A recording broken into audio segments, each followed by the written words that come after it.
Hello and welcome to the Free Cheese, episode 488. I'm your Joe Dix, joined by Mark Augustiniak. Hey. Matt Zellner. Hello. The Free Cheese is a weekly video game podcast about video games brought to you once a week by thefreecheese.com. Season 11 continues to its roaring start this week with Undertale. More on that later as we talk, discuss, rank, and review it. To start things off, I want to know, Matt, in an RPG starring you as a playable character, what would be your recovery food item? Oh. Mike, I'm going to go with a gut here. A Slim Jim. Hell yeah. That fits. That's perfect. Mark, same question. What? Ah, shit. No, not that. Probably. You know what? Let's go Polish. Let's make it a pierogi. Let's make it... Perfect. Yeah, that's good. My gut was lasagna, and then I thought about it, and I was like, peanut butter and jelly. And then I thought about it more, peanut butter and jelly. That's a good one. With or without crust? And it's not because... I do think the crustless sandwich is a good way to go. It's just too much work. I already made it. It's done. Stuff's on the sandwich. I'll tell you what I've been doing this week. That's why I get your mom to do it. You don't do it. Fair. That's a good point. I went wild this week. I had a couple of peanut butter and jelly sandwiches. I sliced up a banana, slipped it in with... Whoa. I did peanut butter on both sides, 6 coins of banana per bread, and then jelly in between, smashed it all together. That was a hit, buddy. That was a hit. Not unlike Undertale. Developed by Toby Fox, published by Toby Fox. First released for the PC. It's now been ported to nearly everything. On September 15th, 2015. The game was brought to the Switch, published by 8-4, and saw its first physical release there. The back of the box reads, fall into the underground and explore a hilarious and heartwarming world full of dangerous monsters. Date a skeleton, dance with a robot, cook with a fish woman, or destroy everyone where they stand. The future is yours to determine. Mark, you added this game to our list for Season 11. Why Undertale? And why now, I guess, for you specifically? Yeah, this was me trying to be more open-minded and accepting. I despised this game when it first came out. I wanted nothing to do with it. I went to MagFest, and that was all I saw. All the cosplay was only game anyone ever talked about. The noise was so much louder than the game, I did not give a shit about the game. And especially in 2015, I was even more judgmental than I am now. And so, I just had nothing but rage for it. And I realized that is unfair to the game, because I know I just didn't care for the community more than the game. At least the more enthusiastic fans, but that's any fan base. I'm not trying to isolate Undertale. I know that is even my favorite games that, Zelda, Sonic, I don't give a shit about those fans either. So let me tell you now. You can't. For your insanity, you can't. Yeah, I will never go to our Zelda. You just don't count on it. But, yeah, so going from that, I haven't touched it since. But throughout the years, I figured, dust settled, noise is calm, probably now, and I've been thinking about it more, and I just wanted to actually give it a fair shake once and for all. So if I am going to knock on it, at least I have the credentials to knock on it. No, but yeah, it was just, I just wanted to see it, because especially after what we went through with Season 10, and there were some games that I wasn't looking forward to, like Mass Effect or something, I gave that an open shot. I actually really like Mass Effect now, so yeah, who's to see what other games could do that? That's a great point. I had this on my not so short list for Season 11 as well. It did rank number 32. Yeah, what a short 72. So it did make my final top 10, but this was honestly, I remember as I built my list for Season 11 last year, as we went through Season 10 and kept adding games to it, Undertale was one of the first ones I added to it, because you definitely you hit something there where like the noise around the game was louder than the game itself, and it just made it like, this isn't for me, man. I don't think this is for me, especially in the wake of having played Earthbound for the first time, looking for more Earthbound-like experiences, and everyone saying, if you liked Earthbound, you need to play this, or just everything that kind of combined the two. And I kind of took something away from playing Undertale with regards to its relation to Earthbound than I think other people did. I'm curious to see how that... I want to talk about that as we talk about this game for sure, but I wouldn't say it's necessarily an Earthbound clone at all. I think there's something else to it that makes it unique and interesting. Matt, I know that Mark picked this game, but why do you think this makes sense for Season 11? Actually, if someone goes to read the review, I have it in the first sentence. This is what the list is meant to do. It's meant to get games in our hands to talk about in a way we otherwise would not. Yeah, it's perfect. I'm with you. I don't think I would have ever played it. I don't think I didn't have the convention experience that you had, Mark, but I also was like, okay, I'm tired of hearing about Undertale. Let's move on. Whatever. I think I did. I did end up buying it on Steam and started it after playing Earthbound a few years back, and it didn't get its hooks into me then. I don't know. I can't remember why. I think it was when I first got like a gaming machine. I can't remember if it was the Mac, like Windows on Mac, or if it was a gaming PC. Anyway, I think I bought a bunch of shit from Steam, and that was just a casualty of a shotgun blast of games. I think that's what happened. Don't quote me on that.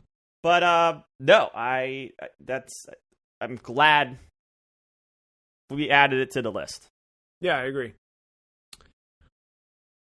There's a lot to cover in this game that we definitely won't hit everything in a single episode, because there's a lot to Undertale, more than you would think.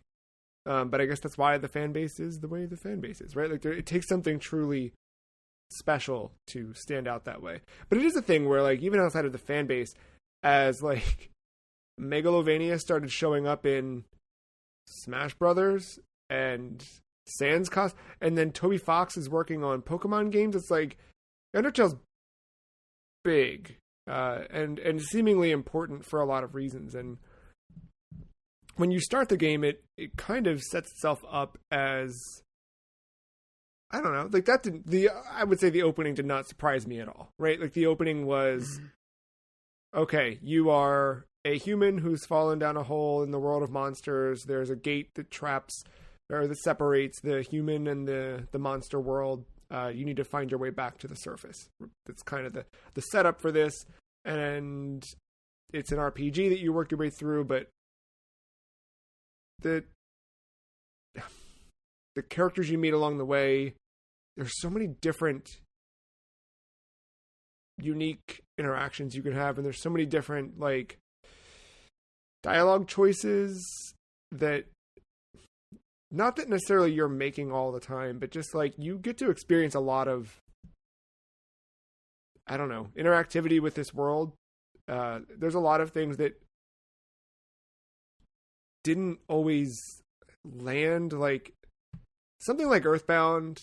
I really don't want to spend the entire episode comparing this to Earthbound, but something like that, or any other RPG. Actually, Earthbound's pretty subversive, but a lot of RPGs, I'll say, tend to all these background characters that are just there, right? You can talk to them and they might just say something generic or bland about the town. Like, I just started playing Xenogears. I know we have our list for Season 11, but I've also kind of looked at 2023 and said, what are those games that I've wanted to play for a really long time that I've maybe like poked at but haven't played? It's like Xenogears, Majora's Mask. There's a couple of them that I'm like, I'm going to beat these this year, regardless of the list, or these are just games I want to play. Playing Xenogears for the first time, it's like, there's one person in the town you need to talk to right now. Everybody else, who cares? Who cares what they're saying? Who cares what they're doing? You need to get to that one thing. In Undertale, it felt like, not that there were specific people you wanted to talk to move the story forward, but anybody I talked to in any town I went to felt just as important as the last, in terms of adding some sort of flavor to the world. Did you guys feel that way? For the most part, at least I think the shopkeepers had more importance than some of the townsfolk, because you could actually have conversations with them, and but other than that, and like they were also oddly more invested in when it comes to like art styles and stuff too, compared to everyone else. So I think they wanted them to stand out more. But yeah, like you wouldn't get that in other like RPGs from back then, or like even older than that, like older than 2015.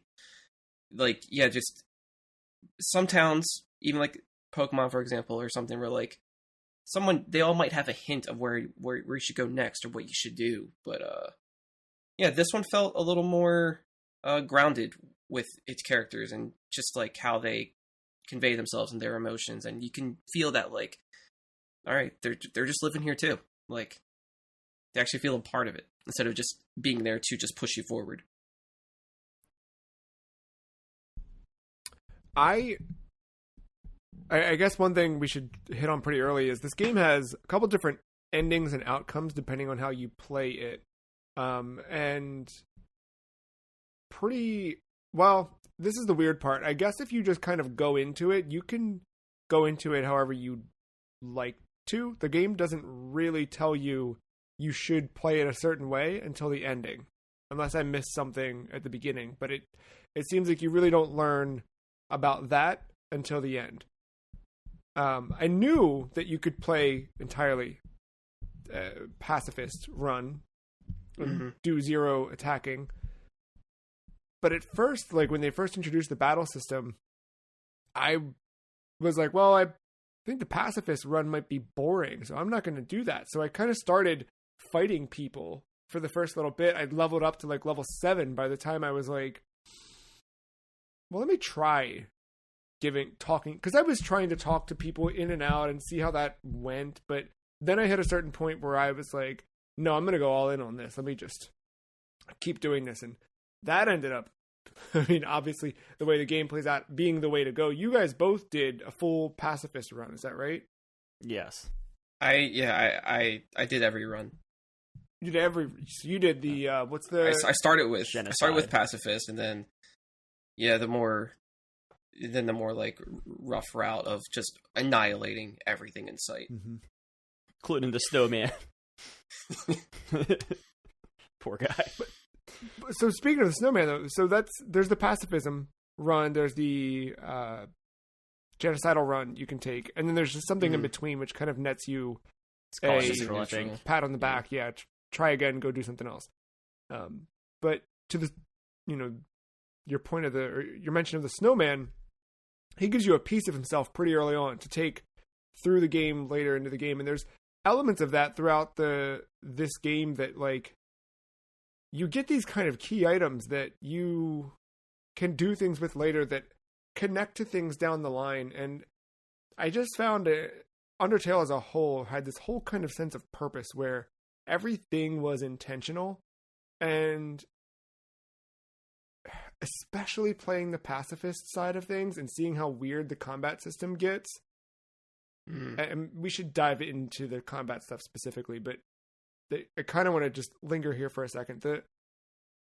It seemed like Toby Fox, when developing this game, just kind of kept... To me, it was like a writing exercise, like when you'd be in college and you'd write a short story. Or I don't know that everyone did this. I had to do things like this in college as an English major, where you would have to write a story and then write an ending, or write a sentence that made no sense, and then keep building from that weird part where like, and the idea was just to like subvert expectations not only of the reader but of the writer as well. So you were kind of keeping yourself on your toes, and I got the same impression with how he developed and designed this game and the gameplay within. Like he's got this confined, here's what the gameplay should be. And then it seemed like as he was developing it, he was like learning development tools, because this game was built in Game Maker, right? And it seems like he was like on the side or within the thing, just toying around with can I do this? Oh, that works. Well, what if I do that? Okay, well, how do I build that? And then taking all those weird experiments and pulling them back in to make them gameplay elements, you know. And I think that as a whole was kind of the there's a 35 kids right now writing a college essay about this exact thing, I promise you. But there's something to that where he just kind of took an idea and figured out how does it fit in the world, because everything fits here is kind of what stands out. Yeah. Did you both get that sense that it was just this kind of like hodgepodge is such a derogatory word, but like this hodgepodge of ideas culminating into a world that felt cohesive? Maybe not all the time. I think just like bits and pieces just kind of felt out of place depending on like the pacing of the game. Or just when certain parts happen, I expect them to happen sooner or later or something. But I didn't really focus on it too much. Yeah, I think the hodgepodginess comes from the battle system and just how random things can get in the pacifist run, like towards the end. I mean, even at the beginning, they throw some stuff at you that is unexpected or whatever in that thing. But yeah, I feel like that's where he just threw all his ideas at the wall and kind of like whatever stuck he just kind of used in a battle, which, you know, I came to appreciate. That was, you know, a lot of what stood out to me. Matt, what stood out about this game to you? What's your last thing? Yeah. Where to start? This has quickly become one of my favorite games I think I've played. I think the thing that's going to stick with me the most is the battle system, and I'm sorry in advance. I will bring up this battle system like I do the Final Fantasy VII Remake one and the Arkham one. It is very clever. The pacifist. Do you want to break it down for people, like exactly kind of how it works? Yeah. You get into battle, and this is where I think the Earthbound comparison is coming, because it is very Earthbound UI with like the way the character's drawn out in front of you, and just the black and white of it, like that's where this comes from. I think it's the main comparison. But you can attack, use an item, or try to escape. And there's another thing that's talk, and that's usually where the pacifist or genocide or neutral run comes in. If you attack, you defeat an enemy, and then I believe, how does the game describe it? Like, you get pieces of their soul, and then that fills up your LV, which turns out to be something else later, and then you get is it EXP, or like you get EXP to get levels of LV. Which I don't want to spoil. I think it's a fun little surprise if you don't know. And then, you know, you get levels, and then, you know, your attack becomes stronger. You can get different weapons and armor and equip it. But when you talk, that's where like the core of the pacifist run starts. You can negotiate your way and spare enemies instead of killing them. And it gets goofy because when an enemy attacks, usually a little square pops up, and it becomes a game of almost like asteroids, but you can't shoot back. You just try to avoid anything that's coming at you, and you move your little heart around this box. And depending on the enemy is usually like 4 or 5 seconds of just avoiding and whatever. It gets a little bit more complicated as things go along with different color hearts and different color attacks. But what you end up doing is you try to talk, and you try to figure out like how to make that monster feel good about itself, or like try to interact in a way that you kind of connect with them, from human to monster, when you guys should be opposing sides because of the backstory. Yeah, and then if you end up like making them happy or content or bored in some cases, that's when you can select spare, and then you walk away from the fight having won, but not defeating the enemy. I don't know how else to explain that. I think I got it. I think you nailed it. When you do win a spare, you're given gold, but not experience. 0 experience. Or, sorry, EXP. Yes. Yeah, and I think that's the part where pretty early on, like you said, the we're used to RPG combat where you choose from a set of commands, and in this it's like, here's a box, you control a red heart in the center of the box, and the game sets itself up with those expectations pretty early, right? Like, here's what combat looks like. If you do choose to engage in combat, I do like that he advanced the Earthbound attack system and actually introduced more of a Mother 3 like system, where Mother 3 has a rhythm to it in the attack system, where you choose attack and then items help with this stuff and whatever, but like you can, to the beat of whatever attack song is playing, if you time your button presses, you can just keep pounding on an enemy. This is a little different than that, but still I like the idea of this kind of like intentional button press. You have to line up a moving line within a range. It was kind of like tuning something, right? It looked like a guitar tuner in a way. But yeah, the to Matt's point of the overall, like, the pacifist run, like, you start off with this game of asteroids that once the game has established what that is, it can then go and break all of those ideas by throwing in so many other mechanics to what combat looks like. So you did pacifist all the way through, Matt.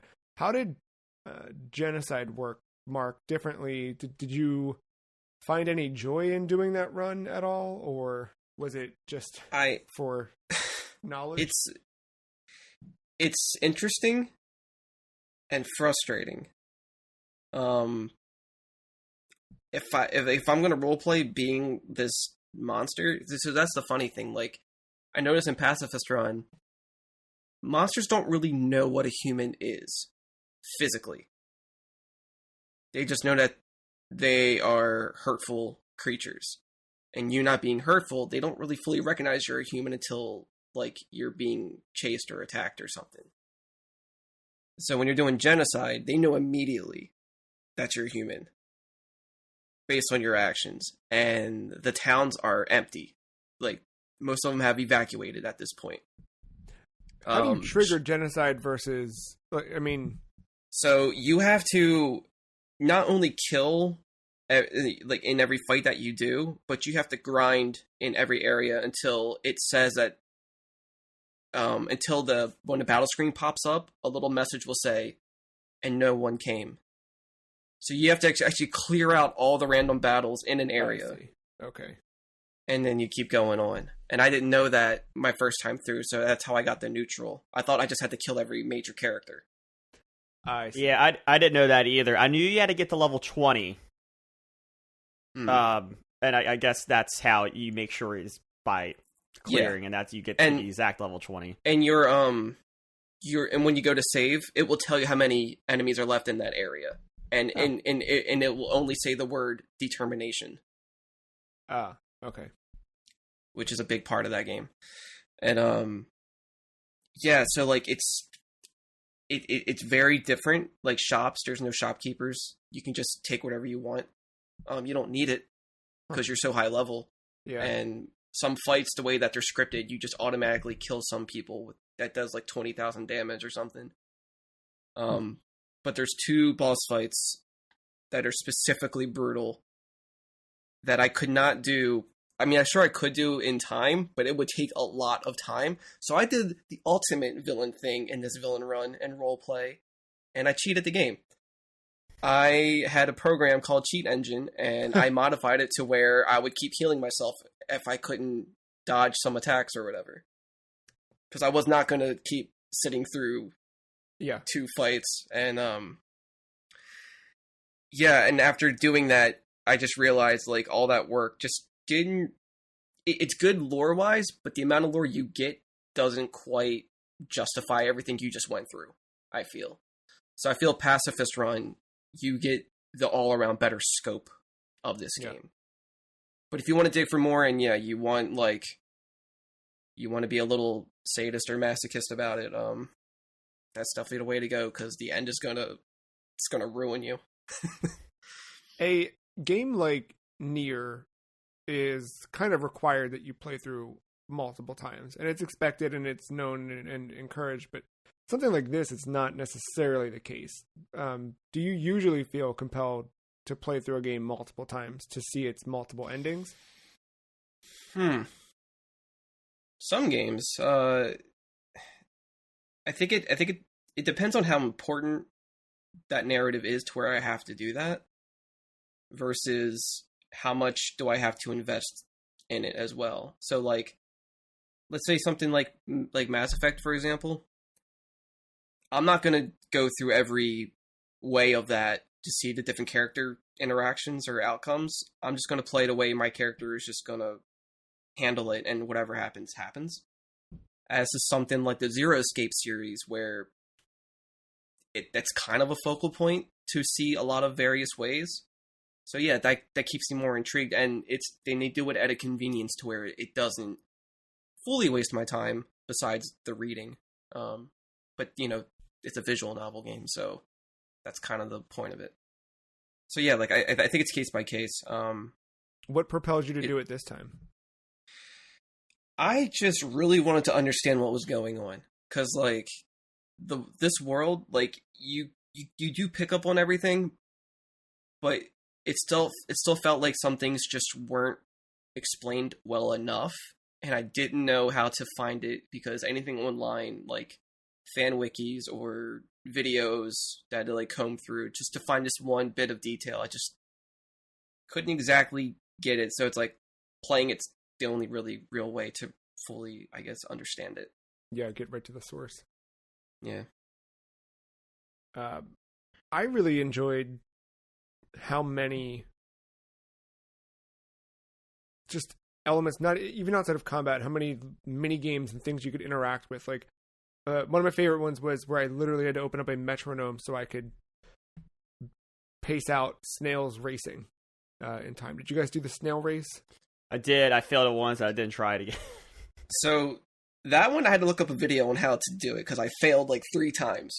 And like, I just, yeah, like the trick was to like only do so much encouragement in the very beginning or something like that. Like, there's a certain amount of times you're supposed to do it. There's a what do you call it? The song that plays right before it starts sets the beat for it. And there's all these like little subtleties like that like, how the heck do you even? But I thought that one was clever, and it made me think like there's so many like mini games and kind of like genre subversions within this game. Like, what other games can you think of that bend between alternate gameplay experiences like this? Yakuza. Yes and yes. Yeah, I think that's a good. Those are both good. Another one I thought of, I just played this week, is the Guardian Legend for the Nintendo Entertainment System. It's a shooting game combined with Zelda-like exploration. As you work your way through the Zelda-like stages, you earn power-ups that you use in that top-down exploration, but then also back in the space shooting segments. But another like weird, you know. That's cool. That's a pretty neat game. But yeah, I mean, not many games, like, they kind of set themselves. I know that today we have a lot of games that like borrow elements. I mean, everything's an RPG now, so there's that. But this just sort of, it kind of did the WarioWare thing within a main narrative, which was neat. That's a good way to put it. Yeah, are there how many other single party RPGs can you think of either? I thought that was another unique element to this, is like, oh, you're right. You don't play as anyone else. You just play as you. I can't think of one. Because I was thinking about that too.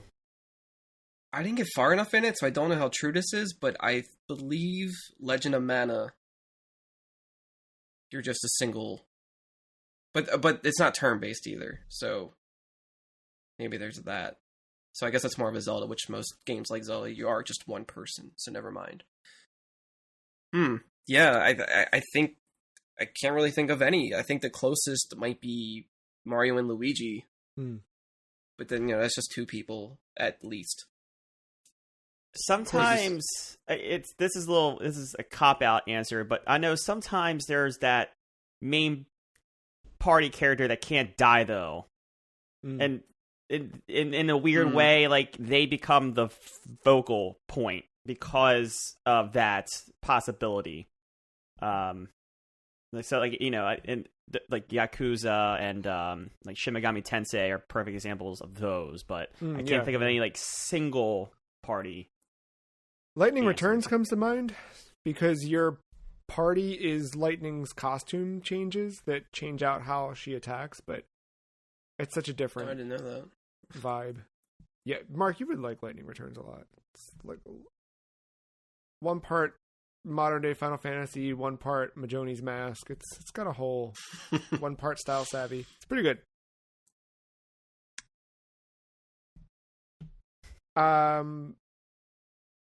Yeah, did you as the box suggested, did you date a skeleton, dance with a robot, cook with a fish woman, destroy everyone where they stood? Yeah. He did.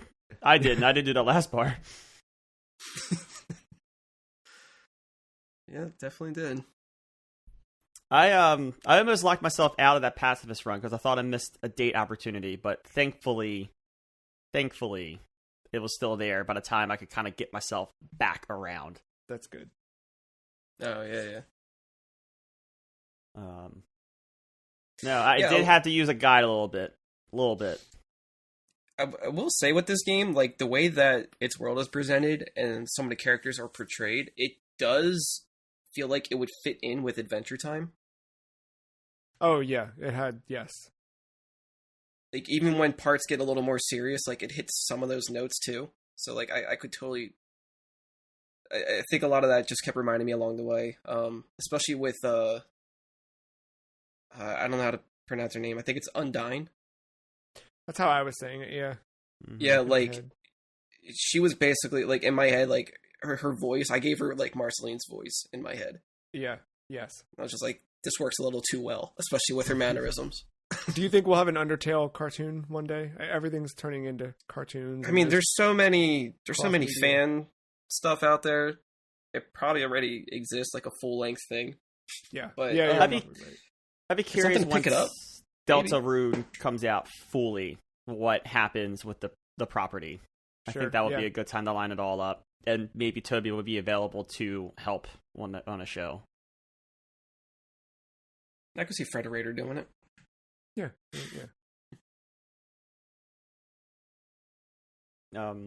Something I wanted to bring up. I should have said this earlier. We were asking about the characters, but I didn't step in. I think just the main characters, like Undying, Papyrus, the Doctor. I can't remember his name. Shit. Not the Doctor, the scientist. Alphys? Yeah, like I think what happened to me. I'll use Final Fantasy VII Remake as an example. We all know our famous Stan Lee's in the corner, and you hate talking to him, but sometimes you have to for a side quest. If I don't have to, unless I'm invested, I usually try to avoid just talking to the random NPC because they got nothing for me. It's just a waste of my time, and I'm trying to get through a game here.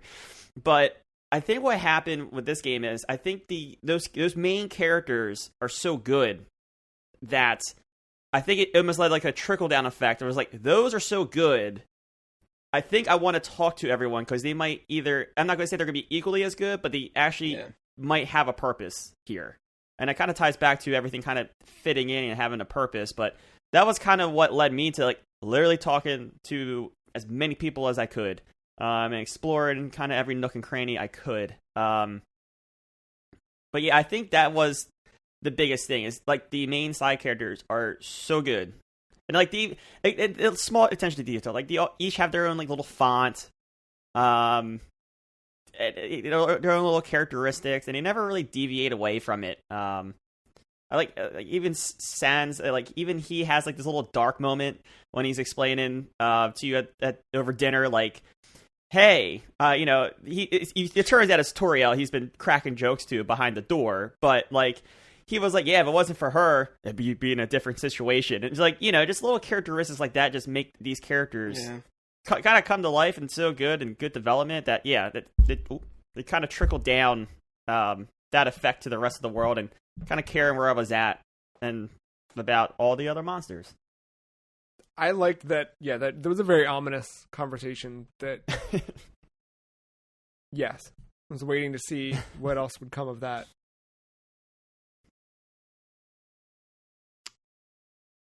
Did anyone have a favorite song?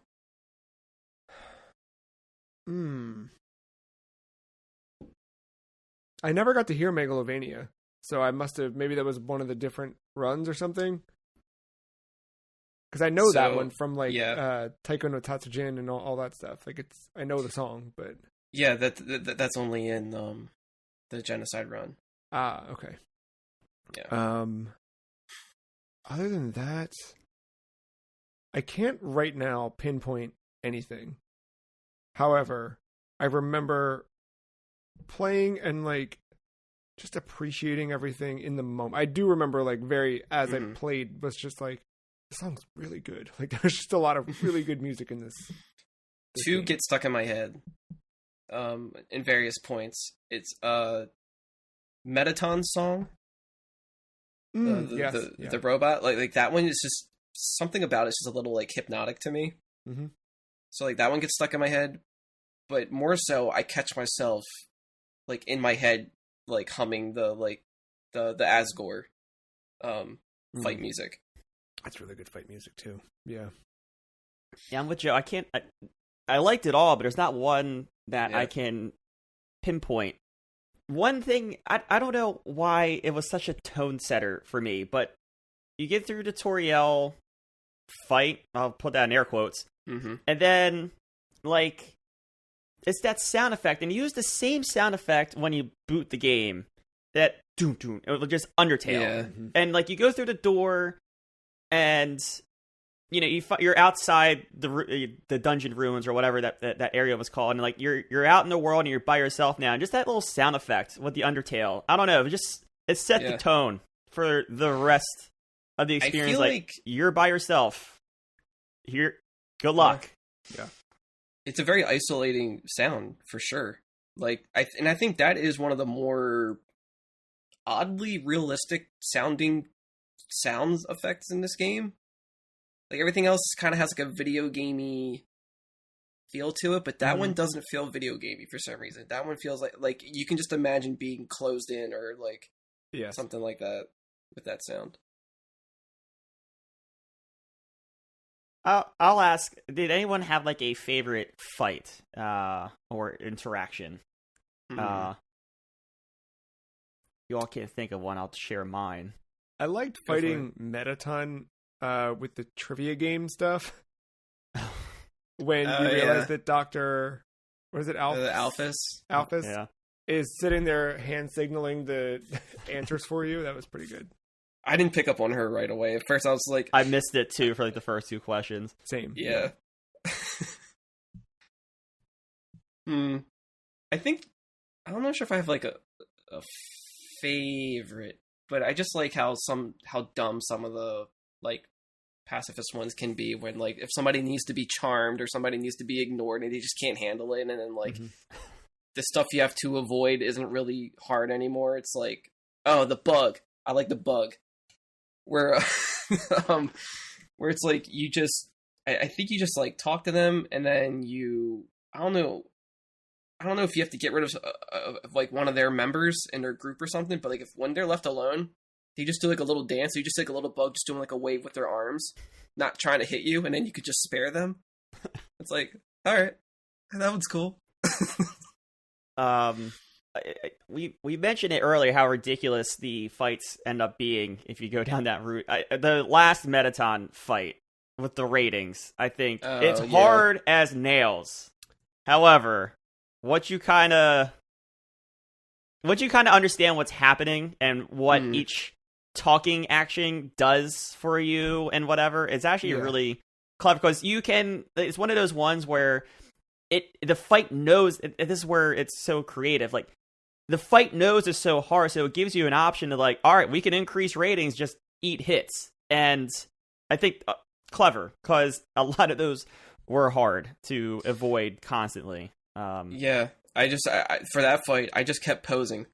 Just kept like that seemed to hit more numbers than anything. I was like, pose. I ended up like finally like learning like the what his tells were, where it would say like he's preparing whatever, and I finally started to actually pay attention and make sense of what was coming. So there would come a time where I knew I was getting hit, so I would pick the one where it was like turn heal or whatever, and then like Great. you just absorb more ratings for taking hits, and I was like, once you kind of figure that out, I think that was what made that a little bit easier, but still tough. Yeah, I didn't realize how the game's kind of, I don't want to say it's easy, but you're kind of going along, and all of a sudden you need to fill your items with so many, your healing or your item slots with so many healing items all of a sudden. I don't know, it kind of comes out of nowhere. It's not until like the Hotlands I really felt like, all right, I need to have like 5 healing items, some kind of sandwich or something on hand. Yeah, there was the Undyne's fight. Yeah, that one's unique because you never get the opportunity to spare it. You have to flee. Yeah, and it took me forever. That. Yeah, it took forever to pick up on that, but I just like the like Gitaru Man-esque like arrow like defending and stuff, whatever. Yeah, that was I like that one a lot as well. Yeah, like I said, and I never got bored of the pacifist run because the character avoiding. I mean, I guess you would get that as well attacking because it's just whatever the monster's attacking with. That's their move. But like, I never got bored of it because it became intricate. It became like this building of relationship with, especially with like the boss characters, and trying to figure out how to dance around and get them to a point where they let you off the hook, or you can avoid, or whatever the action ends up calling for.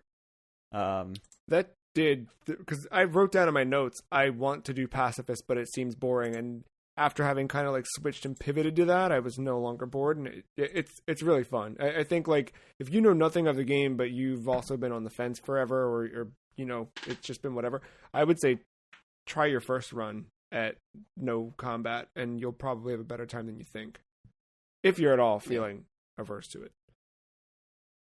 I wrote down what my favorite quote of the game, I think, and it was another one that just kind of like, I don't know, it just set the tone of what this game is. And I'm curious if you guys had any moments like this that stood out, but the quote is, "After a great meal, I like to lie on the ground and feel like garbage."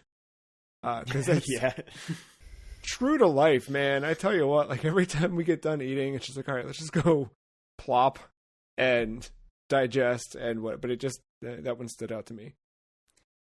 But that's so good, and it's out of the way. Like, you don't have to do that. But you talk to this character, you talk to this character, and then like you eat this make believe sandwich, and you just it's so, you just lay there. I didn't lay there long enough, but evidently like it turns into like this fucking like acid trip kind of thing. Yeah, I missed on that, unfortunately.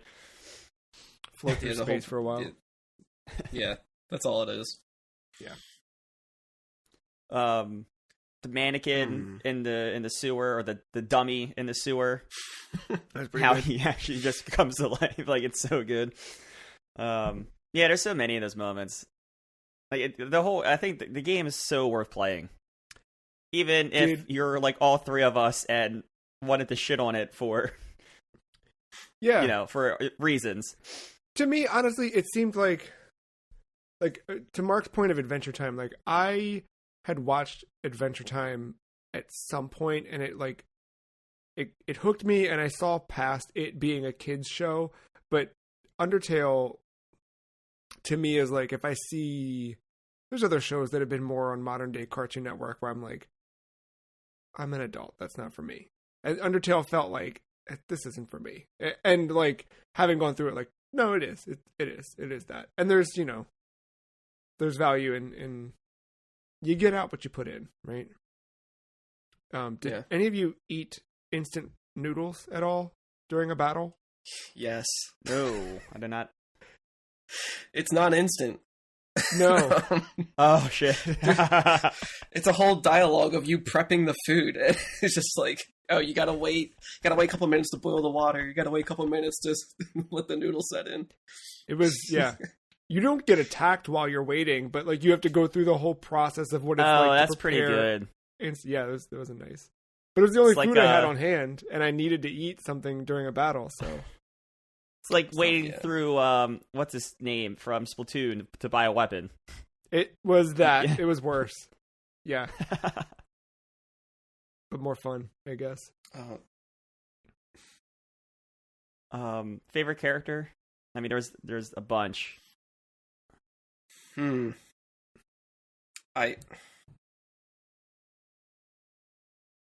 don't know. That's actually tough for me. Yeah, I think don't know. Papyrus is mine. Pyrus is pretty good. He did end up becoming like he started to grow on me. At first, I was just like, oh, okay, whatever. But Yeah, I liked him later for sure. yeah. Probably Undyne. Undyne might be my favorite. Undyne's pretty good.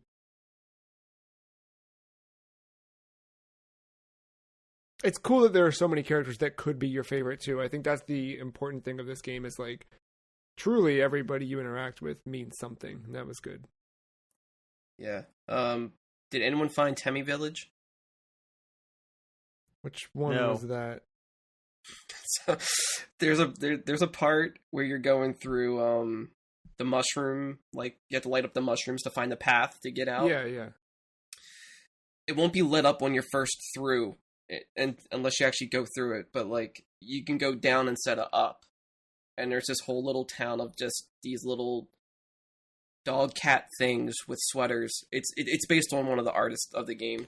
Yeah, I ran into Temmie is a boss. Is it a boss fight at some point, or It was just a random encounter. Oh, okay. In that area, but there's a whole village of them where they all have like that early internet like so random talk to you. They're just like, "Holy, how are you?" And like they're just so excited, and all they do is just like shake in place and at a rapid speed. But there's a Temmie shop in there, and that Temmie is the only merchant that will buy your items. Yes. I looked. I'm looking at money screenshots of this for now Coolidge. because I'm like, I fully went here, and Yeah. I sold something and then was like, all right, I guess that's all I'll do here, and I just kind of left. Yeah, yes, I remember this. There's like 5 of them. It's like Temmie, and Bob or something like that. It's pretty good. Oh gosh, yeah. There's people who've made it out of Lego and all sorts of. Yeah, of course. What is your lasting impression of Undertale?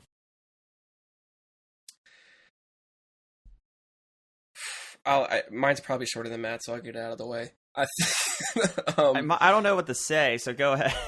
Yeah, I think it's good for what it is, but I think I played it too late. I think I should have played it when it first came out because not only have I been overly spoiled on most of it that took away the impact, but there's just a lot of tropes in this game that doesn't feel as original as it should have been. Because I've experienced it in other games in different ways, and probably ways I prefer more than what has happened here. But had it not been for the time, I think I would have liked everything a lot more than I did. I don't know. It's just when it comes down to it, I think it's just more just like artistic preferences and stuff like that. But as a game on a whole, I don't know. Like I think it's definitely worth playing. It's worth going through. It's worth seeing why it stands out the way that it does. Despite everything I just said prior. So, do you feel like it's important to jump into what everyone is talking about? Is that your takeaway from this? In this case, weirdly, because if you don't, then it gets taken away from you.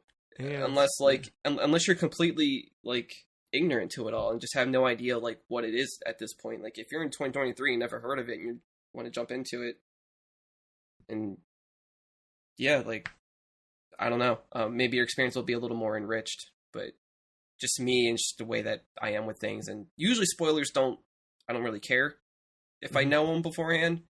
And I knew all the bigger beats in this game, but I didn't know the little parts. So I was able to appreciate the little moments that led to the bigger ones more. So I at least good. got that from it. But yeah, this game was just that was it. It was just so loud. Yeah. Yes. Matt, what resonates still? And I never really wanted to put it down. When I would put it down, it was because I was going to bed, or work or whatever. But like, I didn't want to put it down, and I just liked the combat system so much. I mean, I think I like the whole. I do like the whole package.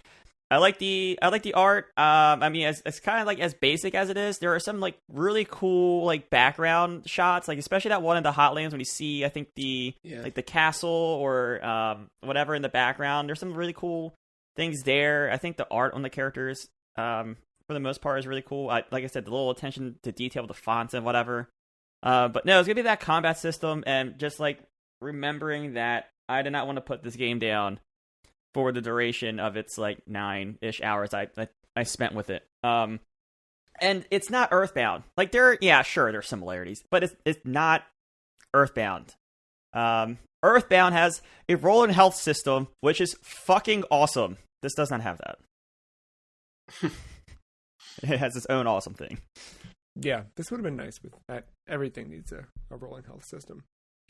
Yeah, I think what lingers for me is still that idea of just breaking expectations. And I think this reminded me, like, if you're making something or creating something, to just don't let yourself fall into the same flow of what you just try and think a little bit more and put a little bit more intention and be okay with bringing something weird into whatever, because it worked out really well in the end for this. We're going to rank Undertale against our list of games. You can follow along with the entire list and have quick, direct links to an episode in case you missed one at thefreecheese.com/thelist.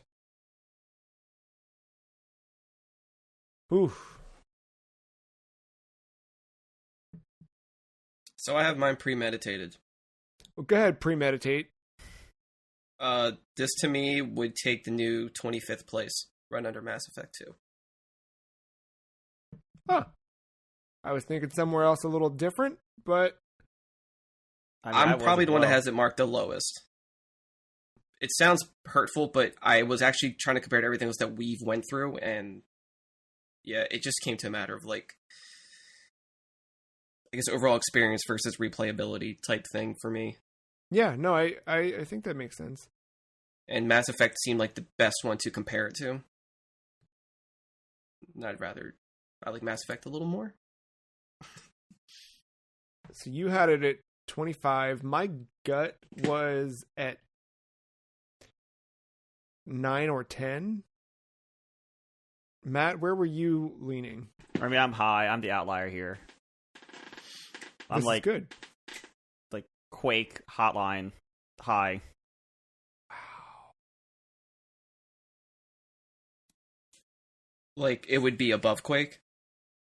I've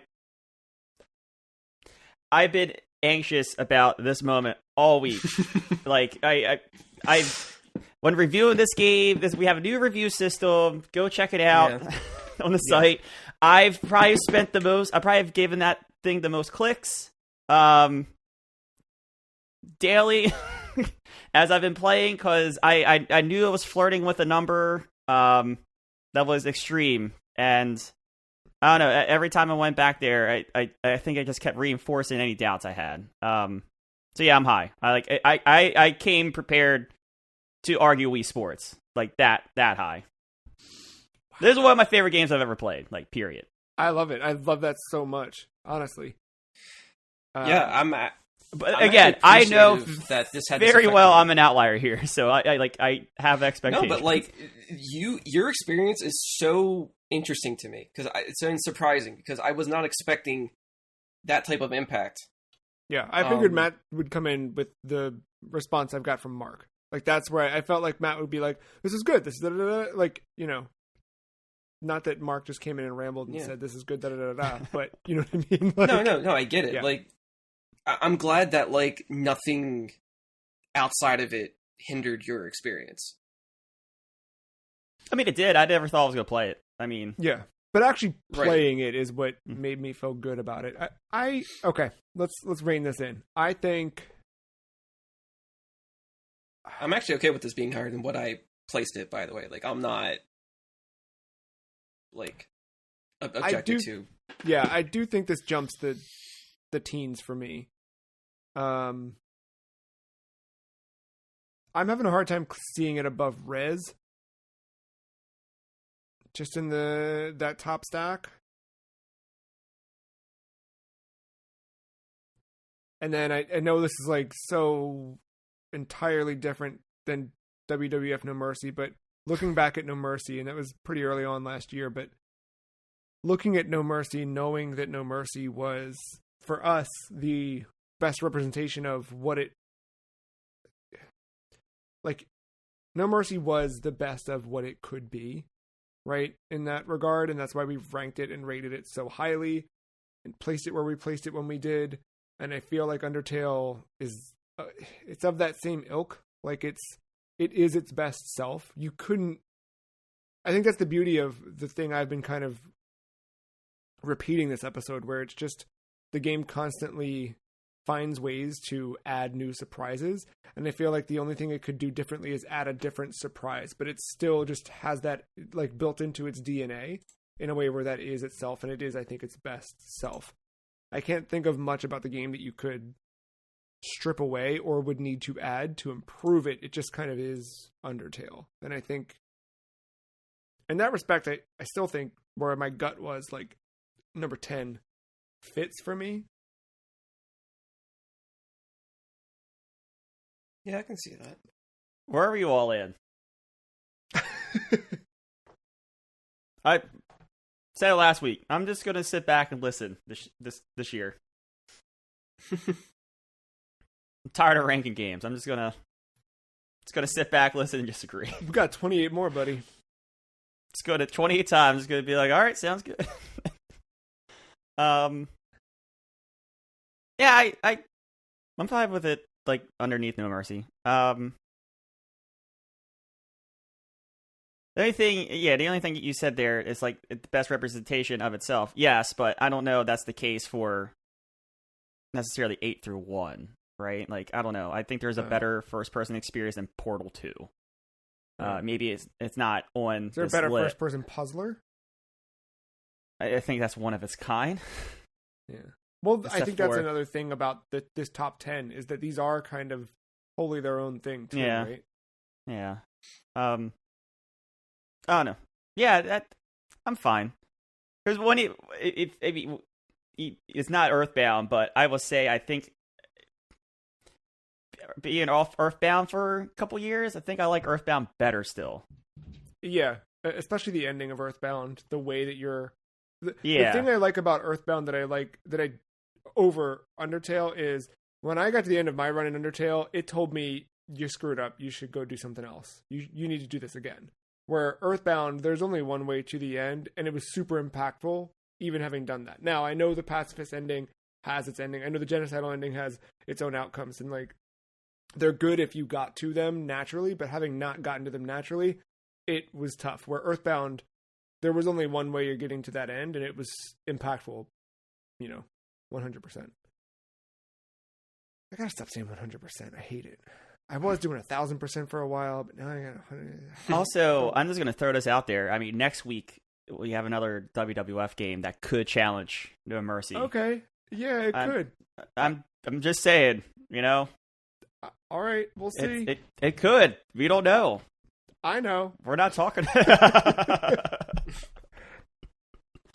Yeah, no. What were the 10? Would that be the landing spot? I'm locked in at 10, but I'm curious to hear where Mark's at now that we've talked a little bit more. I think it being near or in the top 10 is fine as for the podcast. I think it makes sense in that regard. I feel like it's a sweet spot between your 25 and Matt's 1. I think 10 is. I just guarantee you, I'm not playing this game ever again. Like, Well, this you is hit just all a 3 one- endings. I don't think you need to. Yeah, no. It wasn't worth it. It wasn't worth No. it. Like, the genocide ending is just all that difficult gameplay for just a little bit of lore to complete the puzzle. Why? That's why you go But to I like- YouTube for that I genocidal. like the meta aspect of that like you put yourself through something very difficult for no reason at all, right? And I was like, I also cheated. I was like, if I'm going to be a villain, I'm going to be all out villain. So no, but if you think about like the message of the game and the message of like avoiding combat and the fact that it was more difficult to do it that way, I think that says a lot. And it sucks that you had to endure it, but I like it for that. It was cool to have a villain's perspective in that game and actually see heroes shine through. Like, that was cool. But yeah, not another 8 hours worth. There's something to that. That we're going at a whole another leg, but isn't the point to punish you for being bad? Sure. But then it's not really choice, is it? Wait till you play Mass Effect 3, buddy. Yeah. Oh, I know. I know. I mean, most games are just a false sense of, making your own choices. You don't really make your own choices. I'm gonna lock it in at number 10 then. You feel good about that? Cool. Looking at it now in its place, does it feel okay? Sure. For now. I don't. Oh yeah, we still got a whole. I don't think that works on me anymore. There's too many. There's too many on here. Yeah. Again, sit back and listen. I'm digging it. This season so far has been great. I'm excited to see how it continues.